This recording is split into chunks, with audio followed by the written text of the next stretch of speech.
Setelah investasi bodong berkedok aplikasi Binomo dan Quotex terungkap, kini muncul kasus baru lagi.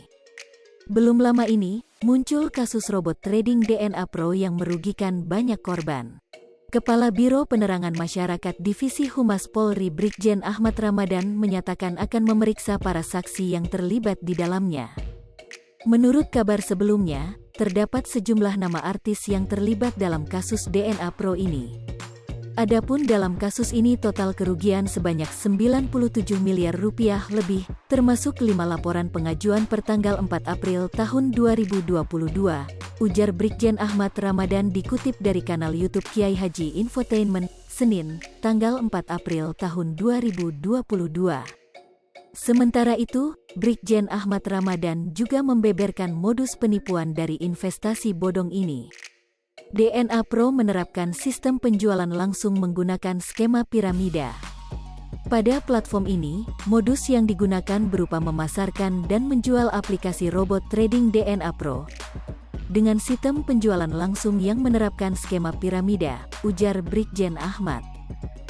Pihak penyidik Mabes Polri telah melakukan pemeriksaan kepada 12 orang saksi. Di antaranya adalah 11 saksi pelapor dan 1 orang saksi ahli perdagangan. Dalam hal ini penyidik telah melakukan pemeriksaan terhadap 12 orang, 11 saksi pelapor dan 1 saksi ahli yang ditunjuk Kementerian Perdagangan, ujar Brigjen Ahmad Ramadan.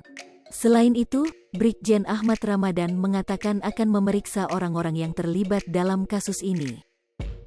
Pasti akan diperiksa, semua yang terkait dengan persoalan ini akan dimintai keterangan, ujar Brigjen Ahmad Ramadan.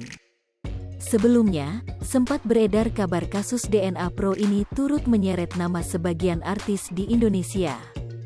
Namun dalam konferensi persnya, Brigjen Ahmad Ramadan tidak menyebutkan nama-nama para artis yang terseret. "Saya nggak bilang artis tadi, inisial aja," ujar Brigjen Ahmad Ramadan. Kepala Biro Penerangan Masyarakat Divisi Humas Polri Brigjen Ahmad Ramadan menyatakan akan memeriksa para saksi yang terlibat di dalamnya. Menurut kabar sebelumnya, terdapat sejumlah nama artis yang terlibat dalam kasus DNA Pro ini. Adapun dalam kasus ini total kerugian sebanyak 97 miliar rupiah lebih, termasuk 5 laporan pengajuan pertanggal 4 April tahun 2022, ujar Brigjen Ahmad Ramadan dikutip dari kanal YouTube Kiai Haji Infotainment, Senin, tanggal 4 April. Hai pemirsa Sri Popo TV, jangan lupa komen, like, dan subscribe, serta tonton terus berita-berita terupdate lainnya ya.